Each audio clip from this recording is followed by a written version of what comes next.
Hey hello it's me Naisik the vlogger. So അപ്പം കുറച്ച് നാളായി കണ്ടിട്ട്. അപ്പോൾ എൻ്റെ ലൈഫിൽ കുറച്ച് പുതിയ കാര്യങ്ങളൊക്കെ വന്നതുകൊണ്ടാണ് കുറച്ച് നാളായിട്ട് വീഡിയോസും ചെയ്യാതിരിക്കുന്നത്. അപ്പം ലൈഫ് ഒന്ന് സെറ്റായി പുതിയൊരു വർക്ക് പെർമിറ്റിലേക്ക് കയറിയില്ല. അപ്പം ഒന്ന് ലൈഫിൻ്റെ ടൈം ടേബിളൊക്കെ ഒന്ന് സെറ്റായി വരുന്നുള്ളൂ. അപ്പം അതൊന്ന് സെറ്റാൻ വേണ്ടി ഞാൻ ചെറിയ ബ്രേക്ക് എടുത്തേക്കുവാണ്. നിലവിൽ ഇപ്പോഴും ഞാൻ ബ്രേക്കിൽ തന്നെയാണ്.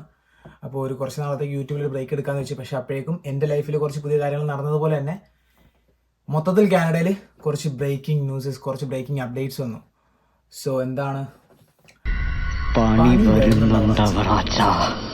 ഞാൻ പലപ്പോഴും പറയാറുണ്ട്, കാനഡയ്ക്ക് വരുന്ന സ്റ്റുഡൻസ് ഇനി ശ്രദ്ധിക്കുക, കുറച്ചുകൂടെ നല്ല രാജ്യങ്ങൾ നോക്കുന്നെങ്കിൽ അത് ചൂസ് ചെയ്യുക, അങ്ങനെ ഒരുപാട് കാര്യങ്ങൾ പറയുന്നത് പോലെ ഇന്ന് നമ്മുടെ മിനിസ്റ്റർ പുള്ളിക്കാരൻ പുതിയൊരു അപ്ഡേറ്റ് കൊണ്ടുവന്നിട്ടുണ്ട്. നമ്മുടെ PGWP പ്രോഗ്രാമിലും പിന്നെ സ്പൗസിൻ്റെ പ്രോഗ്രാമിലും പിന്നെ ഇനി ഇങ്ങോട്ട് വരുന്ന കോഴ്സസ് എടുത്ത് വരുന്ന ഇന്റർനാഷണൽ സ്റ്റുഡൻസിൻ്റെ കാര്യങ്ങളിലൊക്കെ ആയിട്ട് കുറച്ച് അപ്ഡേറ്റ്സ് വന്നിട്ടുണ്ട്. അപ്പോൾ അത് നിങ്ങളെ എത്രയും പെട്ടെന്ന് അറിയിക്കണം എന്നുള്ളത് കൊണ്ടാണ് ഞാൻ ഇന്നൊരു മീറ്റിംഗ് ഒക്കെ ഉണ്ടായിരുന്നത്. അത് കഴിഞ്ഞിട്ട് ഞാൻ വന്നിട്ട് ആ കോളത്തിൽ തന്നെ ഇരിക്കുക ഒരു വീഡിയോ എടുക്കാമെന്ന് വിചാരിച്ചത്. സോ അതിനെക്കുറിച്ച് ഞാൻ പറയാം. നിങ്ങൾ അതിന് മുമ്പ് ഈ ഒരു വീഡിയോ കണ്ടിട്ട് കേട്ടോ, നമ്മുടെ മിനിസ്റ്റർ സംസാരിക്കുന്നൊന്ന് കണ്ടിട്ട് കേട്ടോ. Okay. So today I am announcing 6 additional measures. A Canadian language benchmark, CLB, Level 7 for university graduates and CLB 5 for college graduates will be required for anyone applying for post-graduation work permit on or after November 1st of 2024. We know that people that can speak the language are better equipped to succeed in Canadian society.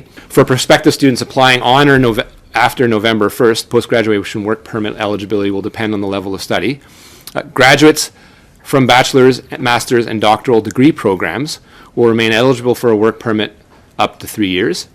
These graduates are more likely to acquire transferable knowledge and skills and be able to adapt to changing economic circumstances over the long term. In the near future, we'll also take further measures to restrict eligibility to spousal open work permits.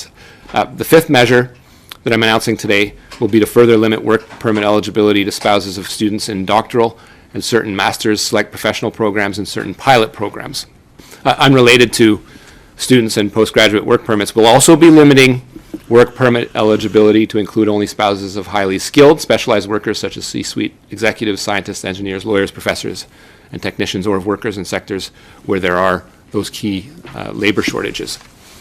Spouses of workers in critical sectors like healthcare, construction will also obviously continue to be eligible for those work permits. അപ്പോൾ okay. അപ്പം നിങ്ങളിപ്പം ആ വീഡിയോക്കകത്ത് കേട്ടതുപോലെ തന്നെ ഇപ്പം പുതിയ കുറച്ച് പരിപാടികൾ വന്നേക്കുന്നത് എന്താണെന്ന് വെച്ച് കഴിഞ്ഞാൽ, ഒന്ന് അതിൻ്റെ അകത്ത് പറയുന്ന പോലെ തന്നെ ഇൻ്റർനാഷണൽ സ്റ്റുഡൻസിൻ്റെ PGWP പോസ്റ്റ് ഗ്രാജുവേറ്റ് വർക്ക് പെർമിറ്റിന് പുതിയൊരു റിക്വയർമെൻറ്റ് ക്വാളിറ്റി ഒരു കടമ്പയും കൂടെ കൊണ്ടുവന്നേക്കുക. കടമ്പയും കൂടെ കൊണ്ടുവന്നേക്കുക മീൻസ് നിങ്ങൾക്ക് ഇനി വർക്ക് പെർമിറ്റ് കിട്ടണമെങ്കിൽ നിങ്ങൾ നാട്ടിൽ നിന്ന് നമ്മളിപ്പോൾ IELTS എഴുതി സ്റ്റുഡൻറ്റ് പെർമിറ്റ് വന്ന പോലെ തന്നെ വർക്ക് പെർമിറ്റ് കയറുന്ന മുമ്പ് നമ്മൾ IELTS CLB score 5 college students അല്ലെങ്കിൽ 7 യൂണിവേഴ്സിറ്റി സ്റ്റുഡൻസ് എന്ന് വെച്ചാൽ ഡിഗ്രി മാസ്റ്റേഴ്സ് ഒക്കെ എടുക്കാൻ വരുന്ന ഒരു 7 അല്ലെങ്കിൽ അല്ലാത്ത നമ്മളിപ്പോൾ അതിന് വലിയ വള്ളിയുള്ള കാര്യമില്ല. നമ്മൾ അത്യാവശ്യം നമ്മുടെ ഇവിടുത്തെ ഇംഗ്ലീഷൊക്കെ വെച്ച് എക്സാം എഴുതുമ്പോൾ തന്നെ മിനിമം ഒരു 5 എങ്കിലും കിട്ടും കോളേജൊക്കെ എടുക്കുന്ന സ്റ്റുഡൻസിനെ. അപ്പം അതിനൊരു എക്സാം എഴുതണം. IELTS എഴുതി മിനിമം ക്വാളിഫിക്കേഷൻ മേടിച്ചാൽ നിങ്ങൾക്ക് വർക്ക് പെർമിറ്റ് കിട്ടത്തുള്ളൂ.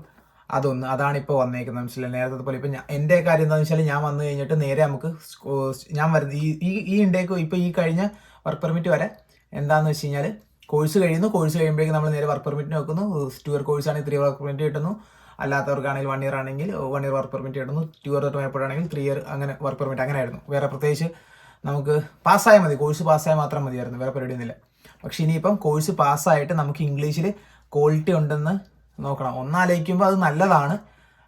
പക്ഷേ ഒരു സ്റ്റെപ്പും കൂടെ കൂടിയല്ലോ.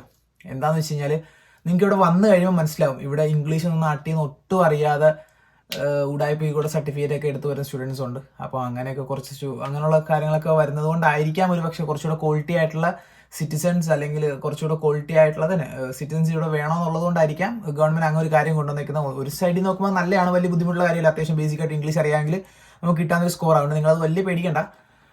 പക്ഷേ അത്രയും പോലും അറിയാത്ത നിങ്ങളത് ഇവിടെ വന്നു കഴിയുമ്പോൾ അങ്ങനെ സ്റ്റുഡൻസ് ഇവിടെ ഉണ്ടെന്ന് നിങ്ങൾക്ക് മനസ്സിലാവുള്ളൂ. ഇപ്പം എൻ്റെ വീഡിയോസ് കാണുന്ന കൂടുതൽ ആൾക്കാരും സൗത്ത് ഇന്ത്യൻസ് ആയിരിക്കും. അപ്പം നിങ്ങൾക്ക് ഇവിടെ വന്ന് കഴിയുമ്പോൾ അറിയാം, അങ്ങനെയും വരുന്നവരുണ്ട്. ലക്ഷക്കണക്കിന് രൂപ കൊടുത്തിട്ട് ബാൻഡ് മേടിച്ച് ചുമ്മാ കയറി വരുന്നവരുണ്ട്. അപ്പോൾ അതിൻ്റെയൊക്കെ കുറച്ച് നമ്മുടെ രാജ്യം മാത്രമല്ല, ഇന്റർനാഷണൽ സ്റ്റുഡൻറ്റ് എന്ന് പറയുമ്പോൾ ഇന്ത്യ മാത്രമല്ല, ലോകത്ത് ഒരുപാട് രാജ്യങ്ങളുണ്ട്. അപ്പോൾ അവിടെ നിന്നൊക്കെ കാനഡയിൽ സ്റ്റുഡൻസ് വരാറുണ്ട്. സോ അപ്പോൾ എല്ലാവരെയും ബേസ് ചെയ്തിട്ടാണ് ഇങ്ങനെ ഒരു റൂൾ വന്നേക്കുന്നത്. സോ അതുകൊണ്ട് ഹെൽപ്പ് ചെയ്യുമെന്ന് തോന്നുന്നു, നമ്മുടെ കുറച്ചും കൂടെ ബെറ്റർ ക്വാളിറ്റി ഉള്ളൊരു ലൈഫ് സ്റ്റൈൽ ആവും എന്നെനിക്ക് തോന്നുന്നു. അതിനോട് തന്നെ എന്താ വേറെ ഗുണം എന്താണെന്ന് തോന്നിച്ചാൽ, ഇപ്പം നാട്ടിൽ നിന്ന് 2 വർഷം മുമ്പായിരിക്കും നമ്മൾ IELTS പ്രാക്ടീസ് ചെയ്തിരിക്കുന്നത്.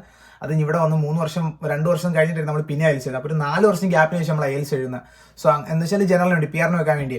സോ അങ്ങനെ വരുമ്പോൾ നമുക്ക് ഇടയ്ക്ക് ഒരു എക്സ്പീരിയൻസ് വരാൻ സാധ്യതയുണ്ട്. നമുക്ക് കുറച്ചും കൂടെ നമ്മുടെ പൊടിയൊക്കെ തട്ടിയെടുക്കാമല്ലോ, അങ്ങനെ ഒരു ഗുണം ഉണ്ടെന്ന് എനിക്ക് തോന്നി. എനിക്ക് പേഴ്സണലി ഒരുപാട് പേർക്ക് അത് ബുദ്ധിമുട്ടായിട്ട് തോന്നുന്നുണ്ടായിരിക്കും, പക്ഷേ എൻഡ് ഓഫ് ദി ഡേ അത് നല്ലൊരു തീരുമാനമാണ്.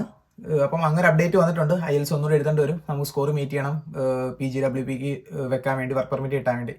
സോ അങ്ങനെ ഒരു കാര്യം വന്നിട്ടുണ്ട്. പിന്നെ ഒരു റൂമർ കേൾക്കുന്നുണ്ട്, അത് വന്നിട്ടുണ്ട്, ഞാൻ ഇന്നത്തെ വീഡിയോസിൽ ഞാൻ കണ്ടില്ല, പക്ഷേ ഇങ്ങനെ ഒരു സംഭവം വരുന്നുണ്ട് എന്ന് ഞാൻ കേൾക്കുന്നുണ്ട്. വിച്ച് മീൻസ് എന്താണെന്ന് വെച്ച് കഴിഞ്ഞാൽ, ഡിപ്ലോമ കഴിഞ്ഞ സ്റ്റുഡൻസിന് ഇനി വർക്ക് പെർമിറ്റ് കിട്ടുന്നതിൽ ചെറിയ പ്രശ്നങ്ങൾ എന്ന് വെച്ചാൽ, ഇവിടെ ഡിപ്ലോമ കോഴ്സ്, ഇപ്പോൾ ഞാൻ എടുത്തോളത്തെ ഡിപ്ലോമ കോഴ്സ് എടുക്കുന്ന സ്റ്റുഡൻസിന് ഈ വർക്ക് പെർമിറ്റ് കിട്ടാൻ കുറച്ച് ബുദ്ധിമുട്ടായിരിക്കുമെന്ന്, 3 ഇയർ വർക്ക് പെർമിറ്റിന് അവർ എലിജിബിൾ ആയിരിക്കില്ല എന്ന് ഞാൻ ഇങ്ങനെ കേൾക്കുന്നുണ്ട്.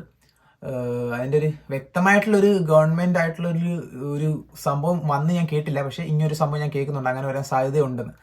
അങ്ങനെ ആകുമ്പോഴേക്കും ഇൻ്റർനാഷണൽ സ്റ്റുഡൻസിൻ്റെയൊക്കെ ഇങ്ങോട്ടുള്ള വരവ് കുറയും. അത് തന്നെയാണ് കാനഡ ഗവൺമെൻറ്റിൻ്റെ ഉദ്ദേശവും എന്നാണ് എനിക്ക് തോന്നുന്നത്. കാരണം ബെറ്റർ ലൈഫ് സ്റ്റൈലിന് വേണ്ടി ഇങ്ങോട്ടുള്ള ഇമിഗ്രൻസിൻ്റെ അളവ് കുറയ്ക്കാനുള്ള പ്ലാനിലൊക്കെയാണ്. ഇത്രത്തോളം പെർസെൻറ്റേജ് കുറയ്ക്കണം, അങ്ങനെ എന്തൊക്കെയൊക്കെ കാര്യങ്ങൾ ഇങ്ങനെ കേൾക്കുന്നുണ്ട്. അതിൻ്റെ കുറച്ച് വ്യക്തമായിട്ടുള്ള ഒരു ഇതുപോലൊരു ഗവൺമെൻറ് ഭാഗത്തിൻ്റെ ഇത് അറിയിപ്പ് വരുവാണെങ്കിൽ ഞാൻ അതും അറിയിക്കാം. സോ അങ്ങനെ ഒരു പ്രശ്നം വരുന്നുണ്ട്. പിന്നെ ഇതെന്താണെന്ന് വെച്ചാൽ, സ്പൗസസിൽ വരുന്നവർക്ക് എന്തൊക്കെയൊക്കെ പുതിയ അപ്ഡേറ്റ്സ് വന്നിട്ടുണ്ട്. അപ്പോൾ ആ വീഡിയോയ്ക്ക് നിങ്ങൾ കാണാൻ പറ്റും. പിന്നെ കുറച്ചുകൂടെ വ്യക്തമായിട്ട് ഞാൻ ഇതിൻ്റെ താഴെ ഡിസ്ക്രിപ്ഷനിൽ ഇംഗ്ലീഷിലോ മലയാളത്തിലോ ഞാൻ അതിൻ്റെ ഡിസ്ക്രിപ്ഷൻ ഇട്ടേക്കാം, നിങ്ങളെന്തൊക്കെ ചെക്കൗട്ട് ചെയ്യാം. അപ്പം സോ അങ്ങൊരു ഹ്യൂജ് അപ്ഡേറ്റ് വരുന്നുണ്ട്. പിന്നെ ഇനി എന്താണ്, സ്പൗസ് വിസയിൽ ഡിപ്ലോമ അതുപോലത്തെ ഇനിയിപ്പോൾ ഡോക്ടറേറ്റ് അല്ലെങ്കിൽ ഡിഗ്രി അങ്ങനെയുള്ള കോഴ്സുകൾ എടുത്തിട്ട് വരുന്നവരുടെയാണ് സ്പൗസ് വിസയ്ക്ക് വെക്കാൻ സാധ്യത. അങ്ങനെ സ്പൗസ് വിസയായിട്ട് വരുന്നവർക്ക് പോലും ചില ക്വാളിഫിക്കേഷൻസ് മീറ്റ് ചെയ്യേണ്ടതായിട്ട് വരും, അങ്ങനെയൊക്കെ ഞാൻ കേൾക്കുന്നുണ്ട്. സോ അങ്ങനെ കുറച്ചുകൂടെ ഒക്കെ അപ്ഡേറ്റ്സ് വരാനുണ്ട്. അപ്പോൾ അതിങ്ങനെ പെൻഡിങ്ങിലാണ്. അപ്പോൾ അത് വന്നു കഴിയുമ്പോൾ അതിനെക്കുറിച്ചുള്ള അപ്ഡേറ്റ്സ് ഞാൻ പറയാം. ഇപ്പം നിലവിൽ ഇങ്ങനെ PGWPക്ക് ഇനി വേണമെങ്കിൽ അതിന് നമ്മൾ IELTS എഴുതുന്ന ഒരു സംഭവം വന്നിട്ട് അത് നിങ്ങൾ അറിയിക്കണം തോന്നി. സോ നോക്കുക. പിന്നെന്താ, പിന്നെ നമ്മുടെ കാര്യത്തിലോട്ട് ഒരുപാട് പേര് ലൈവ് എന്താ വരാത്ത ബ്രോ എന്നൊക്കെ ചോദിക്കുന്നുണ്ട്. ബ്രോ ഞാൻ പറഞ്ഞില്ലേ, ഞാൻ വീഡിയോയുടെ ആദ്യം പറഞ്ഞ പോലെ തന്നെ 1-2 പുതിയ കാര്യങ്ങളൊക്കെ ലൈഫിൽ സംഭവിച്ചിട്ടുണ്ട്. ഞാൻ അതിൻ്റെയൊക്കെ ഒരു അപ്ഡേറ്റ്സ് വീഡിയോയിൽ പറയാം, ഒരു വീഡിയോ ഒക്കെ ഞാൻ ഇടാം. പിന്നെ ഞാനിപ്പം ഒരു ഫിനാൻഷ്യൽ അഡ്വൈസിങ് സംഭവത്തിൻ്റെ ലൈസൻസ് എടുക്കാൻ വേണ്ടിയുള്ള കോഴ്സൊക്കെ അറ്റൻഡ് ചെയ്ത് ഒരു കോഴ്സ് പഠിച്ചുകൊണ്ടിരിക്കുക. അപ്പോൾ അതിൻ്റെ ലൈസൻസ് കിട്ടിക്കഴിഞ്ഞാൽ ഇൻഷാല്ലാ ഉടനെ നമ്മൾ പുതിയൊരു ചെറിയ ബിസിനസ്സൊക്കെ തുടങ്ങുന്നുണ്ട്. സോ അങ്ങനെയാണ് അതിൻ്റെ ഒരു വീഡിയോ ഞാൻ അറിയിക്കാം. കാരണം ഇവിടെ വന്നു കഴിഞ്ഞാൽ കാനഡ ഒരിക്കലും ഞാൻ ഒരു ജോലി ചെയ്യാൻ പറ്റിയ രാജ്യമെന്ന് ഞാൻ പറയില്ല. ഇവിടുത്തെ ഗവൺമെൻറ്, ഇവിടുത്തെ ലോ ഒന്നും ഇവിടെ ഒരു ജോലി ചെയ്ത് മനുഷ്യൻ രക്ഷപ്പെടാൻ വേണ്ടിയുള്ള ഒരു രാജ്യമല്ല. ഇവിടെ നമ്മൾ വന്നു കഴിഞ്ഞാൽ ബിസിനസ് ചെയ്താൽ രക്ഷപ്പെടും. അല്ലെങ്കിൽ കാരണം ബിസിനസ് ചെയ്യുന്നവർക്ക് ടാക്സ് കുറവാണ്. ഇവിടെ പൈസ ഉണ്ടാക്കുന്നതിന് ടാക്സ് കൂടുതലാണ്. നമ്മൾ മോർ മണി മോർ ടാക്സ്, നമ്മൾ എത്രത്തോളം പൈസ ഉണ്ടാക്കുന്നോ അത്രത്തോളം നിങ്ങൾ ടാക്സ് അടച്ചുകൊണ്ടിരിക്കണം. സോ അങ്ങനെയുള്ള കുറച്ച് കാര്യങ്ങളെക്കുറിച്ച് പരിപാടിക്കൊക്കെ വേണ്ടി ഈ ബിസിനസ് ആണ് നല്ലത്. അപ്പോൾ ഞാൻ ഒരു ബിസിനസ് തുടങ്ങാനുള്ള പ്ലാനൊക്കെ ഉണ്ട്. അപ്പോൾ അതിനെക്കുറിച്ച് വീഡിയോസ് ഞാൻ ചെയ്യാം. അതിൻ്റെ ലൈസൻസ് ഒക്കെ കിട്ടിക്കോട്ടെ. അപ്പോൾ അങ്ങനെ ഒരു തിരക്കിലാണ്, പുതിയൊരു കോഴ്സ് പഠിച്ചുകൊണ്ടിരിക്കുക. അപ്പോൾ അതിൻ്റെ അപ്ഡേറ്റ്സ് ഞാൻ പറയാം, അത് ഉടനെ തന്നെ റെഡിയാവും. പിന്നെന്താ, പിന്നെ ചെറിയ 1-2 കാര്യങ്ങൾ ലൈഫിൽ നടന്നു. അപ്പം അങ്ങനെയുള്ള കാര്യങ്ങളൊക്കെ അപ്ഡേറ്റ്സ് ചെയ്യാൻ പറയാം. അപ്പോൾ ഈ ഒരു കാര്യം പെട്ടെന്ന് അറിയിക്കണം തോന്നി. ഇനി തൊട്ട് പഴയ പോലെയല്ല, ഇന്റർനാഷണൽ സ്റ്റുഡൻസ് ആയിട്ട് വരുന്നവർക്ക് ഇനിയിപ്പോൾ വർക്ക് പെർമിറ്റ് കയറണമെന്നുണ്ടെങ്കിൽ നിങ്ങൾ IELTS ഒന്നുകൂടെ പാസ്സായി, നിങ്ങളുടെ ഇംഗ്ലീഷ് അടിപൊളിയാണ്, നിങ്ങൾ ഇവിടെ ഗവൺമെൻറ്റിന് കാണിച്ചു കൊടുക്കണം. നാട്ടിൽ നിന്ന് ലക്ഷക്കണക്കിന് രൂപ കൊടുത്ത് if you are planning to get your IELTS score by paying money someone, you're gonna be trouble after you come to Canada. So careful. നാട്ടിൽ നിന്ന് ഉടായ്പ സർട്ടിഫിക്കറ്റ് ഒക്കെ കൊണ്ട് ഇവിടെ വന്നിട്ട് പഠിച്ചു കഴിഞ്ഞിട്ട് വർക്ക് പെർമിറ്റ് നോക്കുമ്പോൾ നിങ്ങൾ ഇവിടെ ഇംഗ്ലീഷ് അറിയാവുന്നിടത്ത് ഇംഗ്ലീഷ് സംസാരിച്ച് നിങ്ങൾക്ക് ഇംഗ്ലീഷ് അറിയാമെന്ന് കാണിച്ചു കൊടുക്കേണ്ടി വരും. സോ അത് നിങ്ങൾ മൈൻഡ് ചെയ്യുക. അപ്പോൾ അത്രയൊക്കെയുള്ളൂ പറയാനും കേൾക്കാനും ഒക്കെ. ഞാൻ അതൊന്ന് പറഞ്ഞ് നിങ്ങളൊന്ന് അറിയിക്കേണ്ടി വന്നതാണ്. സോ എന്തെങ്കിലും സംശയവും കാര്യങ്ങളൊക്കെ ഉണ്ടെങ്കിൽ നിങ്ങൾ എനിക്ക് ഇൻസ്റ്റാഗ്രാമിൽ മെസ്സേജ് അയക്കും. ഞാൻ വീഡിയോസ് ഇടുന്നില്ലെങ്കിൽ എനിക്ക് ഇൻസ്റ്റയിൽ മെസ്സേജ് ചെയ്യുന്നവരൊക്കെ ഞാൻ റിപ്ലൈ കൊടുക്കാറുണ്ട്, കമൻറ്റ്സ് ചെക്ക് ചെയ്യുന്നുണ്ട്. ലൈവ് നമ്മൾ ഉടനെ തിരിച്ചു വരും. എൻ്റെ ലൈഫ് ഒന്ന് സെറ്റ് ആവട്ടെ. ഒരു ചെറിയ ബ്രേക്ക് എനിക്ക് ആവശ്യമുണ്ടെന്ന് തോന്നി. എനിക്ക് മെൻ്റലിയും ഇമോഷണലിയും ഫിസിക്കലിയും എല്ലാം ഒന്ന് എൻ്റെ ടൈമൊക്കെ ഒന്ന് സെറ്റ് ആകാൻ വേണ്ടി എനിക്കൊരു ചെറിയ ബ്രേക്ക് വേണമെന്ന് തോന്നി. അതുകൊണ്ടാണ് ഞാൻ ബ്രേക്ക് എടുത്തത്. വേറെ വലിയ സംഭവങ്ങളുണ്ട്, എനിക്ക് വേറെ ബുദ്ധിമുട്ടൊന്നുമില്ല. ഒരുപാട് എനിക്ക് മെസ്സേജ് ബ്രോ ഓക്കെ അല്ലേ എന്നൊക്കെ പറഞ്ഞാൽ അതൊക്കെ ഭയങ്കര സന്തോഷം. നിങ്ങൾ എനിക്ക് മെസ്സേജ് അയച്ച് 1-2 പേരെല്ലാം പേഴ്സണലി ചോദിക്കുന്നുണ്ടല്ലോ ബ്രോ ഓക്കെ അല്ലേ അവിടെ എന്നൊക്കെ ചോദിക്കുന്നത് ഭയങ്കര സന്തോഷം. Love you all. സോ അപ്പോൾ അടുത്തൊരു വീഡിയോ എല്ലാവരെയും കാണുന്നതായിരിക്കും. എല്ലാവർക്കും bye from Naisik the vlogger. By.